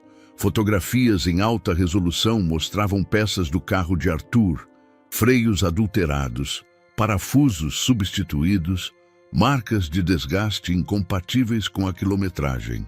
"O acidente não foi acidente", disse o advogado em tom grave. "Está tecnicamente comprovado. Houve sabotagem." O murmúrio se espalhou pela sala. "Isso é falso", explodiu Renato empurrando as folhas. "Tudo fabricado para enganar." Mas outro primo, até então calado, falou. "Eu vi os laudos periciais. São legítimos. O carro foi manipulado." As vozes começaram a se elevar, cada um puxando para um lado. Foi então que outro envelope surgiu, antigo, manchado pelo tempo. O advogado o abriu diante de todos. Há mais documentos relacionados à morte de Beatriz. O nome pairou na sala como um fantasma. Arthur fechou os olhos, respirando fundo. Helena sentiu Clara estremecer ao ouvir aquele nome. As páginas revelavam laudos médicos, relatórios internos, assinaturas de reuniões. Tudo apontava para o mesmo. Erros graves cometidos na noite em que Beatriz fora internada. Doses aplicadas de forma incorreta, equipamentos ignorados, decisões apressadas e, o mais cruel, atas de encontros entre médicos e representantes da família, discutindo como abafar o caso para proteger a reputação dos Monteiro. O ar ficou denso, sufocante. Uma tia rompeu em lágrimas. "Não pode ser verdade, não a Beatriz." Outro primo apertou os punhos, encarando Renato. "Você sabia disso, não sabia?" Renato desviou os olhos. "Todos nós fizemos o necessário para proteger o nome da família." "Não", rebateu o primo. "Vocês protegeram apenas o poder. Mataram a verdade junto com ela." A mesa virou arena. "Se isso vier à tona, seremos destruídos", gritou um dos tios. "Já estamos destruídos", respondeu outro. "Agora só resta enfrentar." "Vocês vão entregar décadas de legado por causa de uma menina desconhecida?", acusou Renato. "Não foi ela que trouxe isso à luz, foi a nossa mentira", disse um primo mais jovem, encarando o chão. Helena observava em silêncio, mas sentia o peso esmagador. Não era só uma briga de família rica, era o desmoronar de uma fachada construída sobre segredos. De repente, Renato se virou para ela. "Tudo isso começou com você", rugiu, apontando o dedo. Uma sem-teto que se aproveitou da inocência da filha para se infiltrar aqui. Helena estremeceu, mas não recuou. Abraçou Clara contra o peito e respondeu, a voz embargada, mas firme. Eu não pedi nada disso. Não pedi que minha filha sonhasse, não pedi que fosse jogada nesse caos. Mas ela salvou a vida de Arthur, e vocês sabem disso. Arthur ergueu a voz, cansado, mas decidido. Ela tem razão. Todos se calaram. Vocês passam a vida escondendo verdades. Mas eu vi, eu senti. Se estou vivo, é porque Clara me trouxe de volta. Olhou fixamente para Renato. E você, primo, sabe muito bem quem queria me ver morto. As palavras ecoaram carregadas de significado. O silêncio que seguiu foi ainda mais ensurdecedor que o tumulto anterior. O clã Monteiro estava rachado. Alguns gritavam por preservar a reputação. Outros pediam que a verdade fosse revelada de uma vez. No centro da tempestade, Helena sentia os olhares queimarem sobre si. Ela não era mais apenas a mãe de Clara. Era a peça central em uma guerra que não escolhera. E pela primeira vez, Arthur se levantava contra os próprios. A guerra familiar estava declarada. A manhã nasceu cinzenta, pesada, como se o céu soubesse para onde eles iam. O carro deslizou pelas avenidas em silêncio, com vidros escuros isolando seus ocupantes do barulho da cidade. Helena mantinha Clara junto de si, acariciando seus cabelos ainda úmidos de suor. A menina estava frágil, mas seus olhos, profundos, febris e serenos ao mesmo tempo, pareciam mirar um ponto além das ruas, como se já soubesse o destino. Arthur, sentado à frente, permanecia calado. O rosto magro denunciava a luta recente contra a escuridão do coma. Ainda assim, sua postura tinha firmeza. Era um homem que havia decidido carregar um fardo até o fim. Quando o portão de ferro do cemitério se abriu, um arrepio percorreu Helena. O lugar era antigo, com árvores centenárias que projetavam sombras retorcidas sobre o chão de pedra. Pássaros piavam ao longe, interrompendo o silêncio quase religioso. Arthur pediu para descer sem ajuda. As pernas tremiam, mas ele quis sentir o chão sob os pés. Helena percebeu a determinação em seus olhos. Não era apenas uma visita, era um acerto de contas. Clara, então, ergueu a mão pequena e apontou. Eu sei onde é. Ninguém perguntou como. Apenas seguiram a menina que avançava devagar, mas com passos certos, como se fosse guiada. O caminho levou a um jazigo discreto, de mármore claro. As flores deixadas ali estavam murchas, e o tempo começava a corroer as letras gravadas. Ainda assim, o nome permanecia nítido, Beatriz Monteiro. Arthur parou diante do túmulo. Seus lábios tremeram antes que qualquer palavra saísse. As mãos, apoiadas na bengala, cerraram-se com força. Desculpa, Bia, murmurou com a voz falhando. Eu devia ter lutado por você. Devia ter enfrentado todos, mas deixei que te calassem. As lágrimas escorreram silenciosas, e o homem que construíra a fama de implacável agora se ajoelhava diante da memória da irmã. Helena observava em silêncio, o coração apertado. Percebia que aquele momento não pertencia a ela, mas ainda assim era testemunha do peso de uma vida inteira. Foi então que Clara se aproximou. Colocou a mão pequena sobre a lápide fria e fechou os olhos. O corpo da menina estremeceu, como se uma corrente a atravessasse. Filha! Helena a agarrou pelos ombros assustada, mas a voz que saiu da boca da criança não parecia ser apenas dela. Arthur, meu irmão! Arthur ergueu a cabeça de súbito, o rosto banhado em lágrimas. Bia! A voz de Clara continuou, mas havia nela uma maturidade estranha, serena, impossível para seus 7 anos. Você não foi culpado. Não carrega sozinho o que aconteceu. Eu senti seu amor, mesmo quando se calou. Arthur tremia, os joelhos cravados no chão. Eu devia ter falado, devia ter enfrentado. Eles erraram, esconderam, mas não é o ódio que cura, é o perdão. Respondeu a voz pela boca de Clara. Helena sentia os pelos do corpo eriçados. Era como se estivesse diante de algo que não se explicava com lógica. Clara suspirou fundo e prosseguiu. Diga a eles que a verdade precisa viver, que a família só terá futuro se mudar, que poder sem compaixão não é nada. As palavras caíam como martelo no peito de todos. Arthur levou as mãos ao rosto, chorando sem contenção. Eu falhei com você, Bia. Eu te deixei sozinha. A resposta veio suave, mas firme. Não, você está aqui agora. E é isso que importa. O vento soprou forte, balançando as árvores ao redor. O som parecia um coro distante, embalando aquele momento como se o próprio lugar fosse testemunha da reconciliação.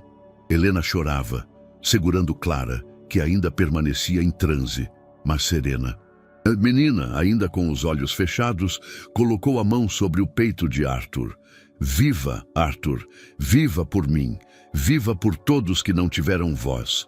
Então, lentamente, seus olhos se abriram. O corpo, esgotado, caiu contra os braços da mãe.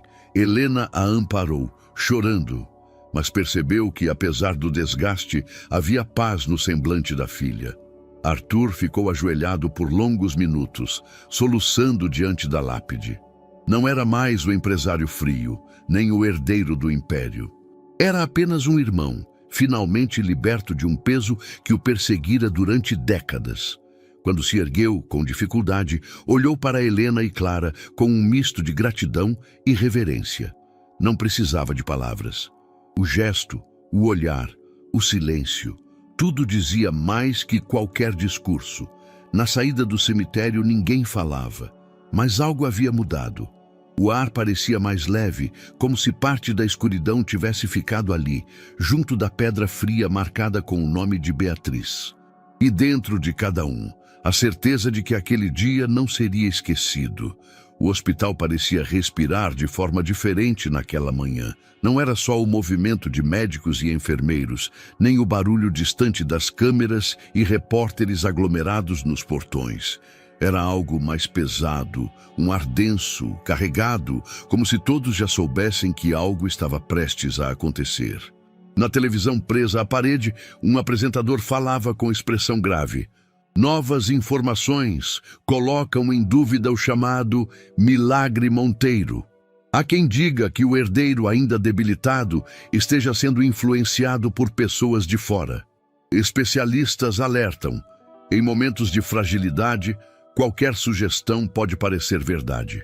Logo surgiram as imagens. Helena e Clara entrando no hospital. Recortes de câmeras de segurança, seguidos de uma montagem do momento em que Clara tocava a mão de Arthur. A edição era feita de forma a transformar um instante íntimo em um espetáculo calculado. Não estamos diante de fé nem de ciência, concluiu o narrador, mas de um teatro armado para enganar um homem vulnerável e comover a opinião pública.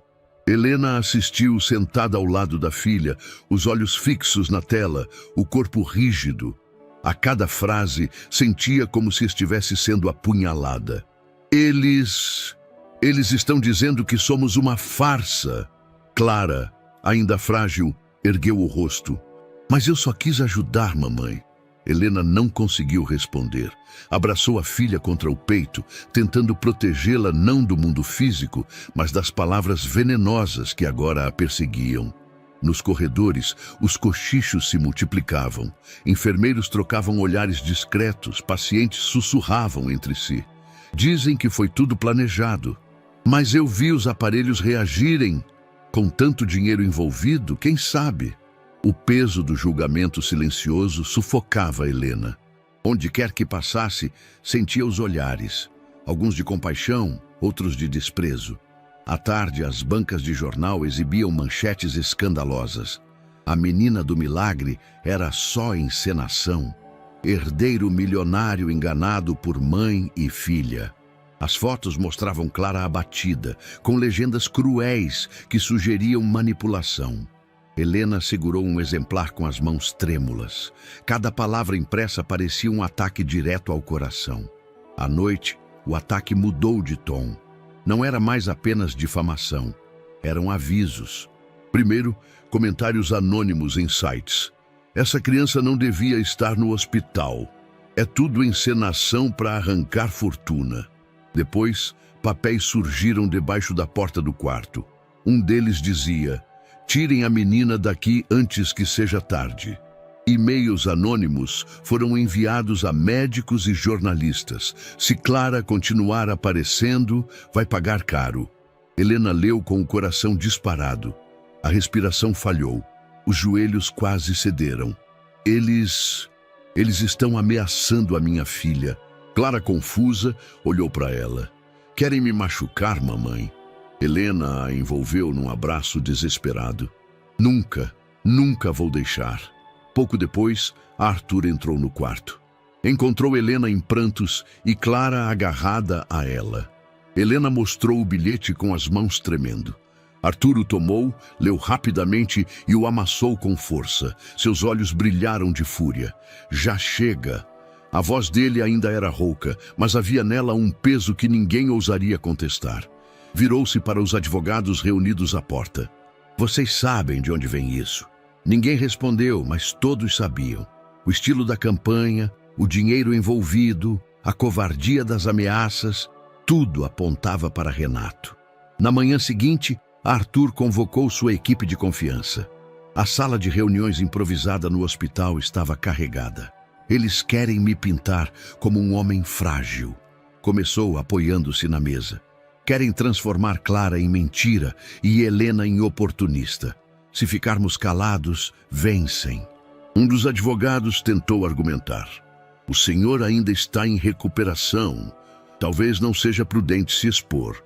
É agora que preciso falar, rebateu Arthur, a voz firme. Cada minuto de silêncio fortalece as mentiras deles.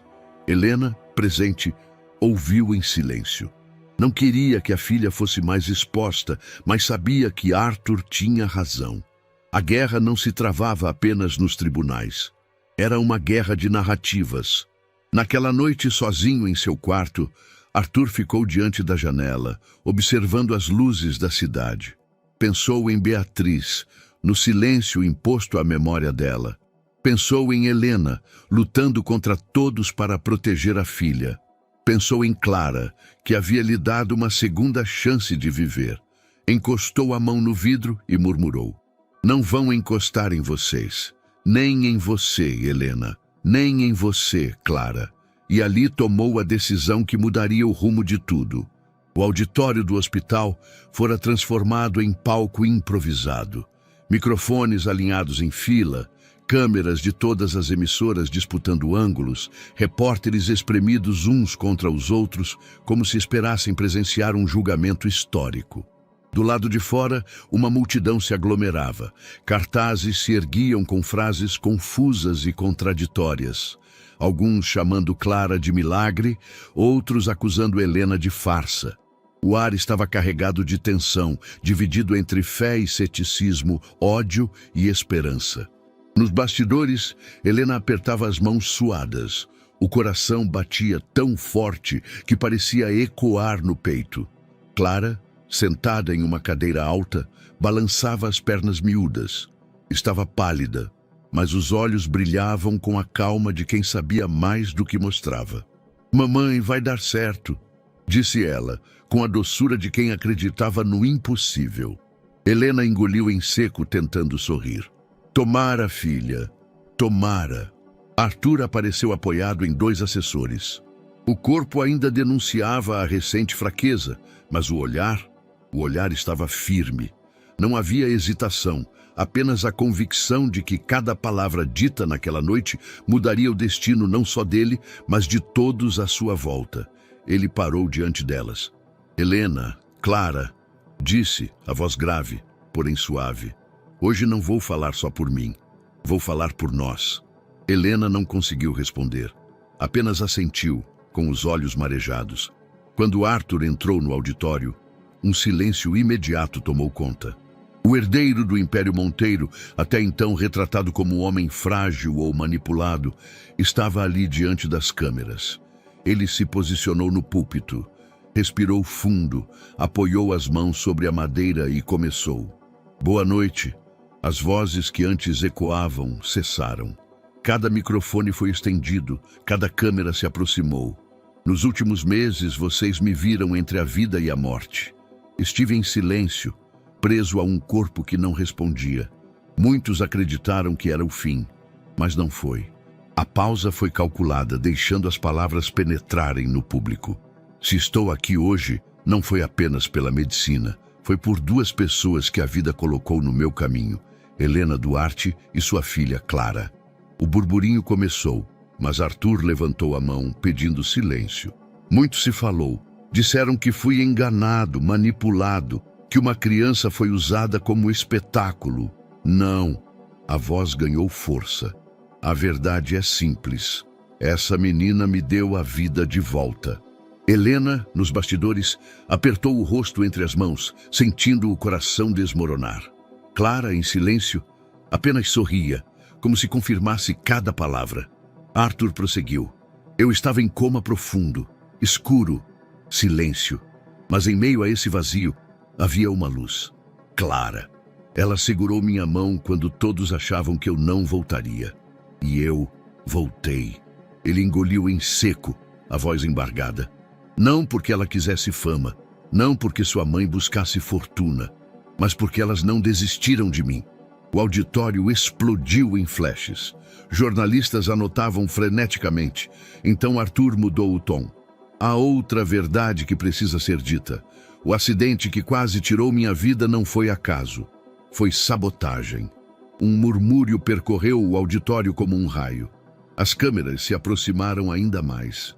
Provas já foram entregues às autoridades.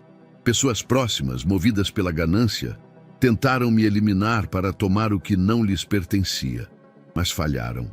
E hoje, diante de todos vocês, eu digo, não terão mais poder sobre a minha vida.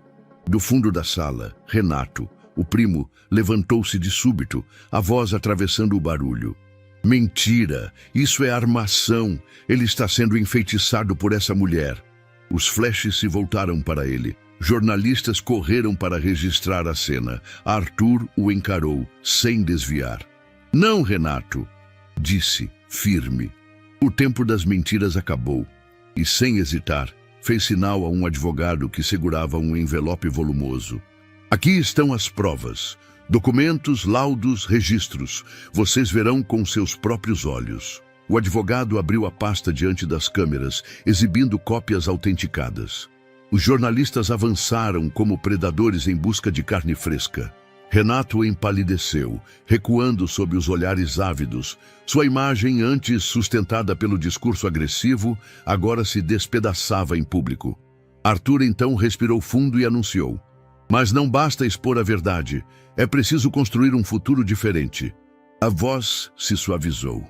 Hoje anuncio a criação do Instituto Clara em Beatriz, um espaço para acolher crianças em situação de rua e apoiar mães que, como Helena, lutam sozinhas para proteger seus filhos. Será um lugar onde ciência, cuidado e humanidade caminharão juntos. Um silêncio reverente tomou conta da sala. Depois, aplausos surgiram, primeiro tímidos, depois ensurdecedores. Helena chorava nos bastidores. Não de medo, mas de algo que há anos não sentia, esperança. Clara, sem entender a dimensão de tudo, puxou a mão da mãe e disse baixinho, Viu, mamãe? Ele entendeu. Helena a abraçou, as lágrimas caindo sem vergonha. Quando Arthur deixou o púlpito, já não era apenas o herdeiro de um império, era símbolo de uma virada. O antagonista estava exposto, sua influência ruía, e diante do país inteiro, Helena e Clara já não eram vistas como intrusas, mas como família. O país assistia em choque, em lágrimas, em debate. Mas todos sabiam, nada seria como antes. Meses haviam se passado desde a coletiva que mudou o rumo de tantas vidas. O turbilhão da mídia havia se acalmado. O nome Monteiro já não era sinônimo apenas de riqueza ou escândalo, mas de renovação. No coração da cidade, um prédio abandonado foi restaurado com pressa e cuidado. As paredes antes cinzentas agora brilhavam em tons claros, janelas largas deixavam a luz entrar, e murais coloridos enfeitavam os corredores. No portão, Letras em aço brilhavam sob o sol. Instituto Clara N. Beatriz.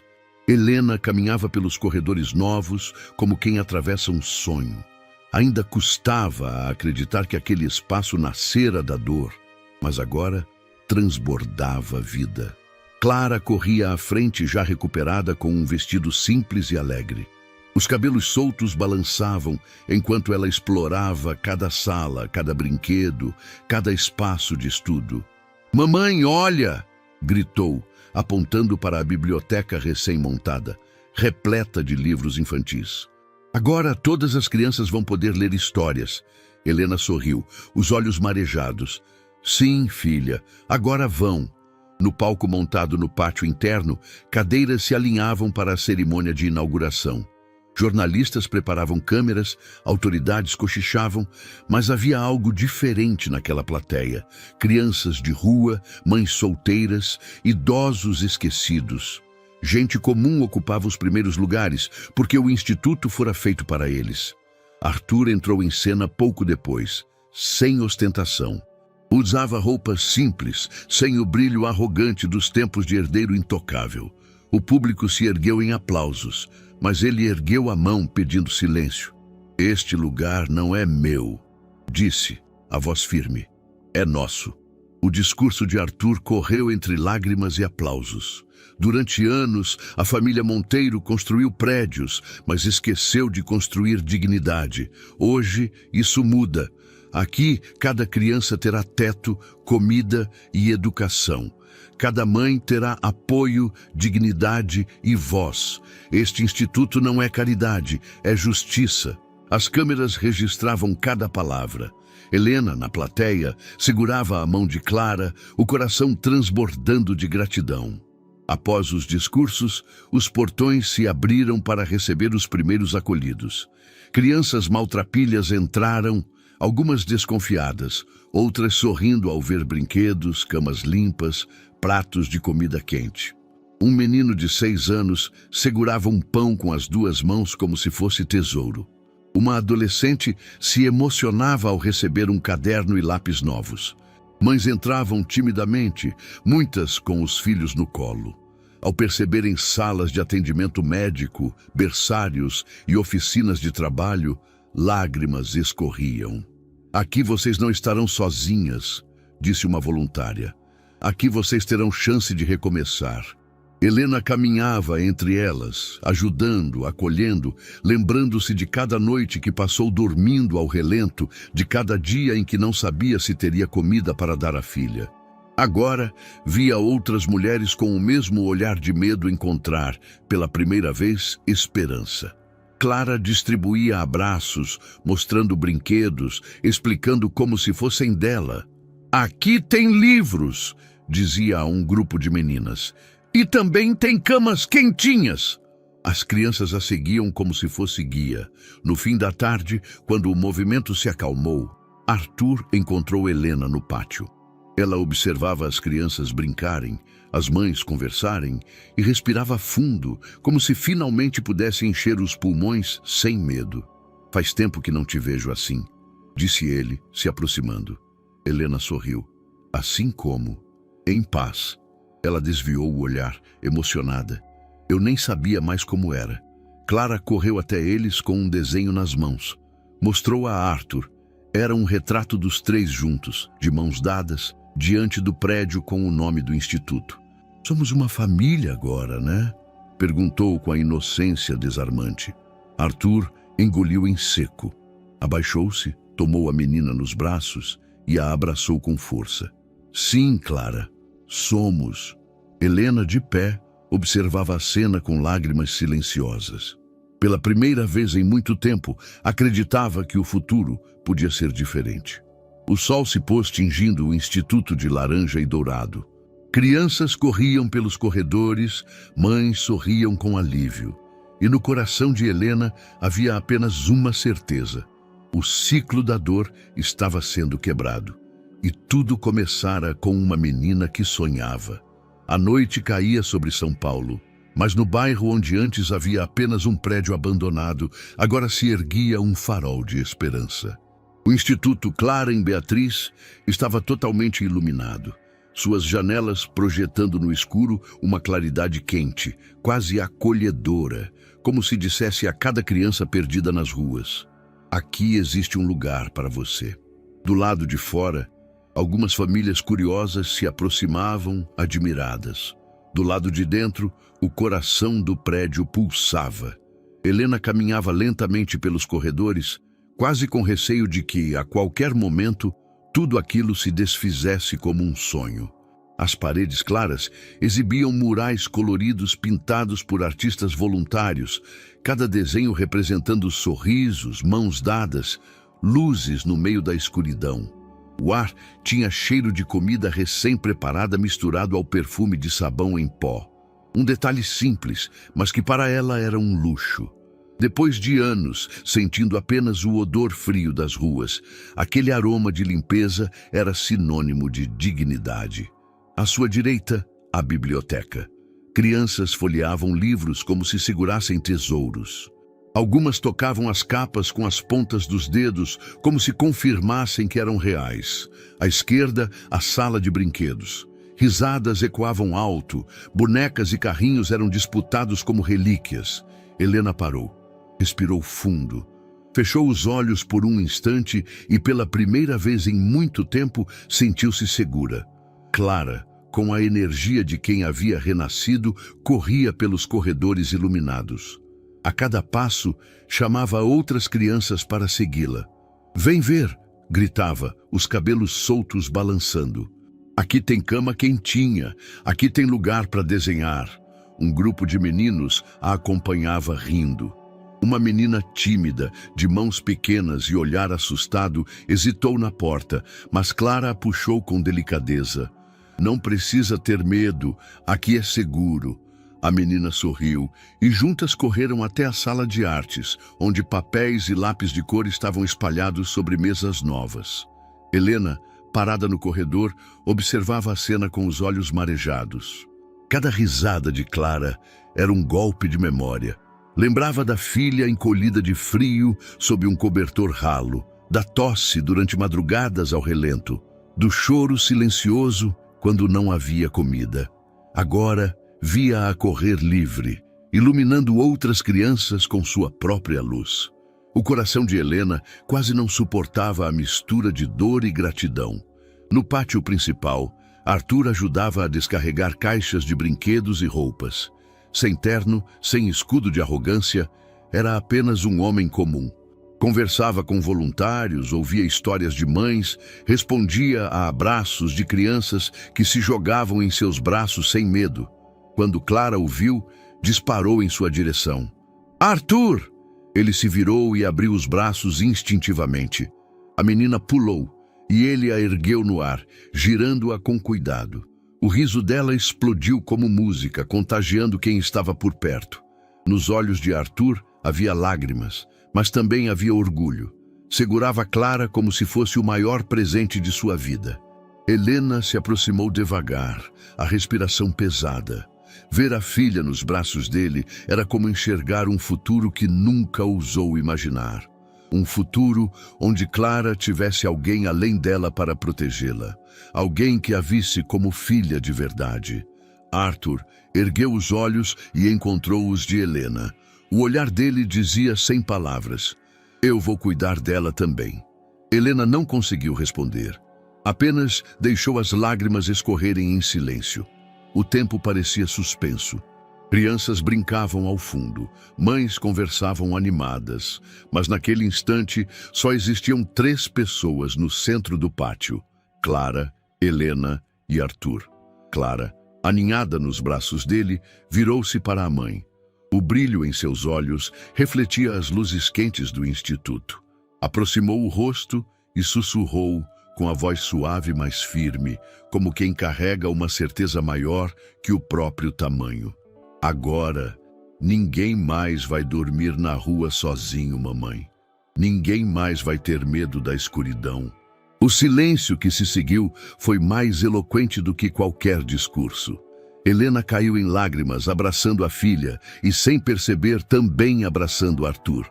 Ali, naquele gesto, uma nova família se formava, não de sangue, mas de amor, de fé e de escolha. Do lado de fora, a cidade seguia sua rotina caótica. Mas para quem passava diante do instituto e via as janelas acesas, o mundo parecia menos cruel. O nome gravado na fachada brilhava, Clara em Beatriz. 2 vidas, uma do presente e outra da memória, unidas como símbolo de que até da dor mais profunda pode nascer luz. Helena ergueu os olhos para o letreiro e, pela primeira vez, não sentiu medo do amanhã. O instituto vibrava, respirava, florescia. E Clara, no coração dele, era a centelha que lembrava a todos que até a noite mais escura pode ser vencida por uma pequena chama. E aí, o que você achou dessa história emocionante? Deixe aqui nos comentários. Adoraríamos saber a sua opinião. Se você gostou, aperte no botão de curtir, se inscreva no canal para apoiar o nosso trabalho. Nos vemos na próxima.